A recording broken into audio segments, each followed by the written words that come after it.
Have you ever wondered how a daily journal can go from this to this? I'm Titleless Musings, and in this series, we will be exploring journaling, how to begin, my advice for you as somebody who has journaled for 4 years, and all the different things that come with the art of journaling. We'll discuss how to practice journaling, how to set up a journal, different pages you can add, and my best tips that I wish I had known when I started journaling.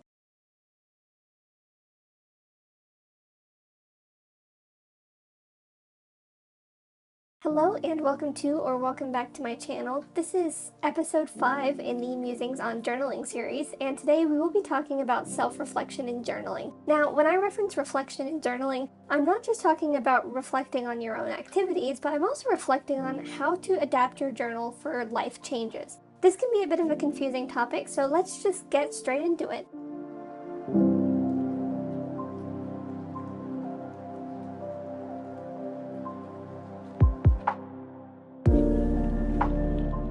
So in this episode, when I'm talking about reflecting, I mean flipping back through your journal over a certain period of time to discover kind of where you've come from and where you're at now, and discover things and methods that you may want to add to your practice.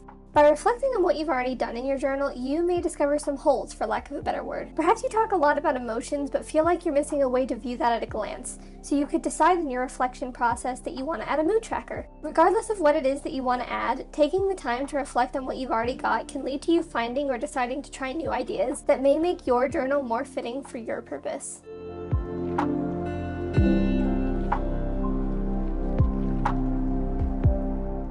Reflection is not just a place to discover new things that you want to try, but it's a great way to also decide what is holding you back in your journal. I cannot stress this enough. It is so important that you get rid of any journal spreads or practice that aren't working for you. Maybe a daily gratitude log just doesn't add to your spread, or the sheer amount that you're writing is too much for you to keep up with. Having this time to reflect gives you a chance to throw out the parts of journaling that don't work for you, and there's no shame in getting rid of absolutely anything for absolutely any reason. I've gotten rid of certain spreads for what may seem like silly reasons, but in all honesty, if it doesn't help you, then it's a hindrance, and you may discover upon reflection that you're actually doing way too much with your journal and you want to cut some stuff back.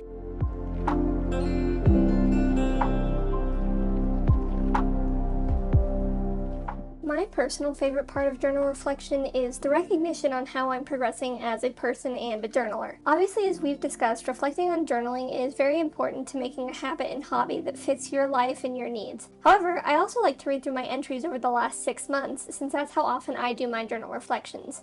Something that's really moving to me is to see how things that really bother me come so far in those 6 months, or even disappear entirely. It's a reminder that struggles are not eternal, and whatever I'm going through will pass. It can also be a bit sad to realize some of the good things that has gone, but such is life. Even if nothing much has physically happened in 6 months, it's still interesting to watch yourself grow and progress. One thing I've noticed is how much more emotionally mindful I've become, and how good I am now at specifically calling out what I need. For instance, I might write about something that's really bothering me or really bringing me down, and I'll finish that entry with, but I'm not ready to process that yet. It's a very informative and important process, and it helps make me more aware of the way that I grow as a person, so I can continue to better myself.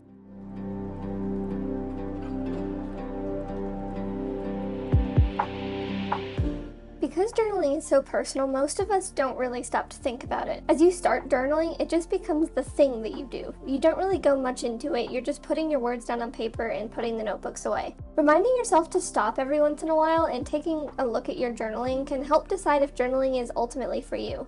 It's completely okay if you journal for a while and decide it's not your hobby anymore. But instead of spending more time and money on something that doesn't work for you, you can pause and take the time to reflect and make that decision before you make any more time or money commitments towards it.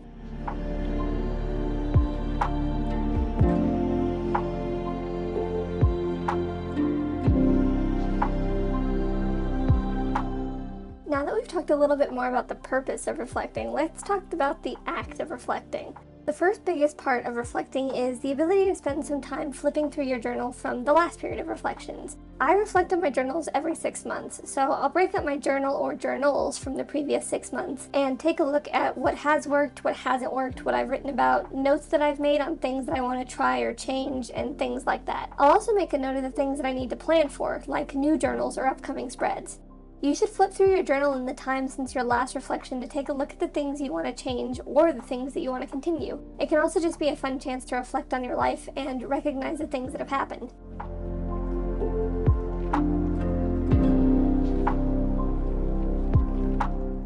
As I just mentioned, I'll take notes while I flip through my journal. Nothing intense, and I usually only keep them on my phone, but I'll make quick bullet-pointed lists of anything I've noticed about my journal or my practice. By keeping notes, I can either use it to plan ahead, or I can keep it for the next time I reflect if I want to remember what I changed or what I wanted to come back to the next time I reflect.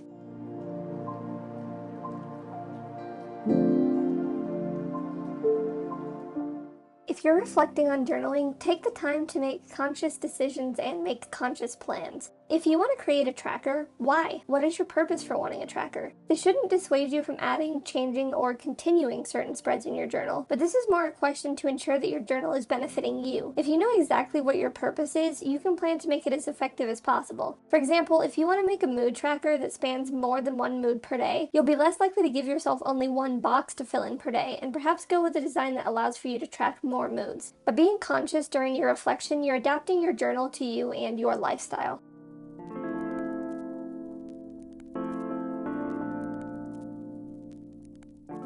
Another thing you may choose to reflect on is what you're writing about in your daily entries. If you're noticing a lot of negativity in your entries, maybe you try to add some gratitude or positivity logs to your pages. If you're noticing that you're only writing about your day and not your feelings, as I was, you can try to consciously guide yourself to being more open and honest until you're at a place where you feel satisfied. You may even find things that you wrote about and completely forgot about, and reflection gives you a chance to return to those and reevaluate them now that the time has passed.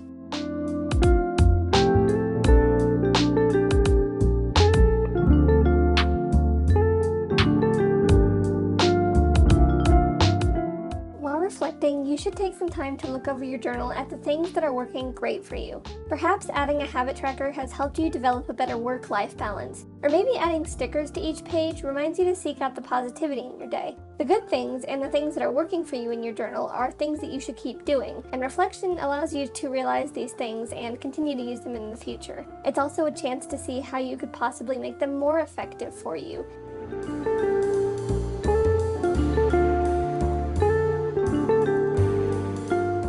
Alongside taking a look at the things that are working for you, take some time to think about what isn't working for you in your journal. Maybe tracking your favorite songs each month is just too much work, or you feel that you don't have enough space to write each day. For me, something that wasn't working in my journal was my trackers, which we discussed in the previous video. So upon reflection, I decided to completely forget about them and just stick to 2 monthly pages each month. By removing the things that aren't working for you in your journal, you're not forcing yourself to keep up with things that are a burden, and your journal becomes more of a space for you to work through things such as hard times and emotions.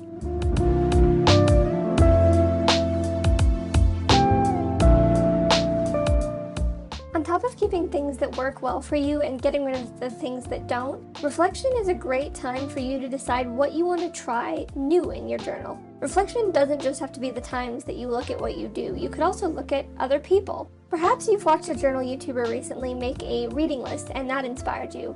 Or maybe you've always wanted to make a fun page to draw pictures on. You can use this time when you're reflecting and planning your journals to decide what new things you want to try. My advice for adding things to your journal is to set a time limit to see how it works for you. For instance, maybe you add a tracker for 3 months, then have another reflection to see if that's something that you want to keep. Reflection should help you refocus and hone the purpose of your journal so it's not just a notebook, but is instead a space for you.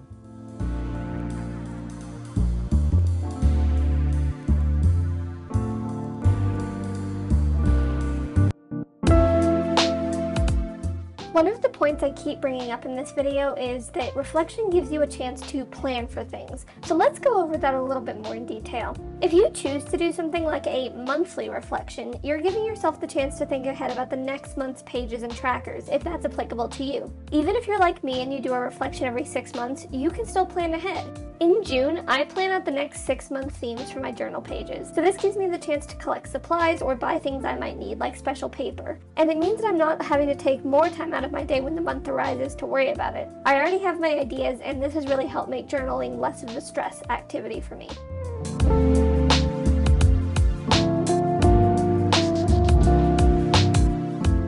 Alongside planning monthly spreads, you can also plan fun spreads. So when you're reflecting, don't just look back on your journal, but look ahead too. What is going on in your life that you may want to make a special page for? Are you graduating? Or maybe you've got a promotion. Perhaps there's a new baby or a cousin in the family. Whatever the event, if it's something special to you, you may want to make a special page about it. And reflection will allow you the time to plan for that, both in page budgeting and supply collection.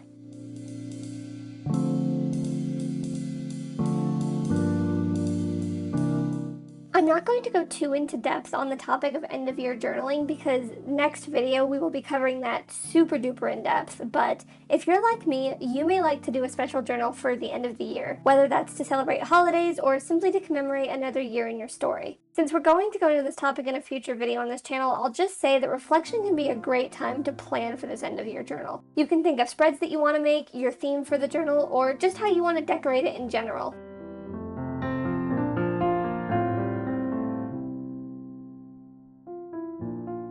Even if you're not making an end-of-year journal, or even if it's not the end of the year, you can still plan for upcoming journals during a reflection. If you know you're a month away from needing a new journal, you could start looking now at what notebook speaks to you. Maybe you change up your materials, or decide how you want to decorate your pages. Planning ahead takes away the stress of having to set up a new journal and makes the whole process more fun and enjoyable. And reflection has the opportunity to allow you to unleash more of your creativity.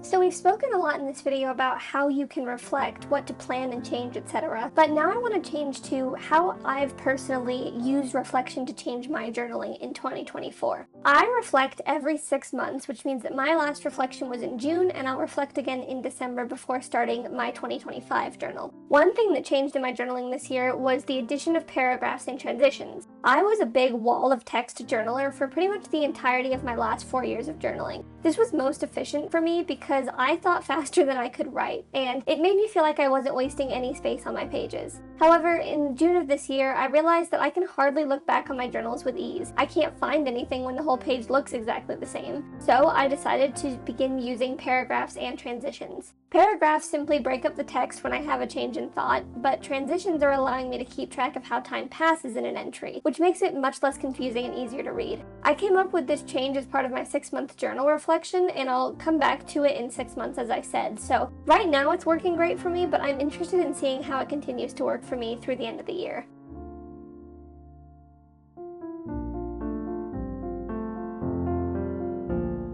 Another thing that I personally discovered while I was reflecting on my own journaling process was that most of my spreads tend to feel a bit impersonal. While I'm definitely making spreads about the things that are important to me, they're not things that directly represent my life. I've decided that going forward over the next 6 months, I want to emphasize more important spreads in my journal. I want to document more events, dedicate more special pages to activities, and celebrate my achievements in a greater scale than before. For me, I think that this will make my journal a more joyful place to be, and it'll make it more exciting to look back on when it's less focused on fandoms and more focused on the things that I actually get up to.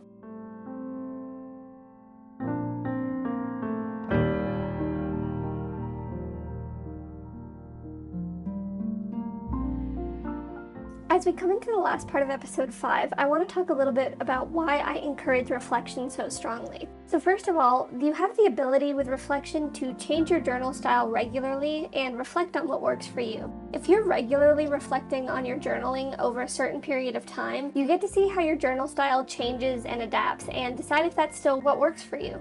For example, maybe you start the year with a minimalistic layout and keep to only using black ink, but halfway through the year you're finding yourself getting bored with that. Taking the time to look back on that allows you to change it up without feeling that you're stuck with something that no longer works for you. Similarly, maybe you start the year by writing a lot, but by the middle of the year, you don't have the time to write more than a few sentences. You can reorganize your pages or resort them, or maybe even decide how you want to dedicate more time to journaling if that's something that's on the cards for you. Regardless of why you're reflecting, allowing yourself to take the time to re-examine your journal practice can ensure that your journal becomes something you can stick with for longer, and can help adapt the journal to changes in your life that may not have made themselves known when you were beginning journaling.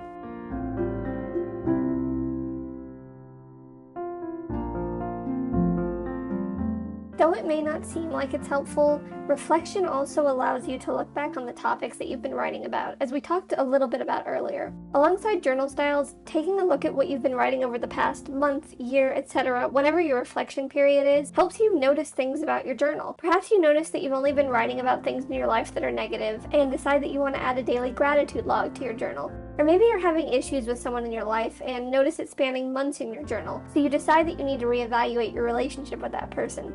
Reflection in your journal doesn't mean that you have to change what you write at all. It's just an opportunity for you to gauge what is and has been important to you.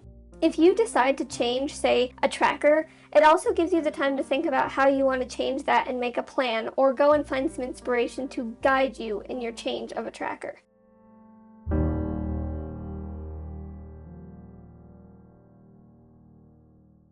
Reflection in your journal also allows you to become more in touch with it. Most people will likely just see their journal as a thing, but you may want to have more of a connection with the hobby than that. By taking the time for yourself to reread entries and reflect on what you've been writing, you can gain more insight into yourself and your practice. If you're confused by what I mean by getting in touch with your journal, let me give you a personal example. Every 6 months, I take a day to look back on the previous 6 months and find out where I am and am not connecting with my journal. In 2024, I felt like my journal had grown more into a daily log and less of a journal about my thoughts. Starting in July, I challenged myself to write one thing every day that was truly on my mind, that was something unfiltered. After only a month of doing that, I found myself being more open and honest with my journal, therefore growing more in touch with my journal and what I needed it to be.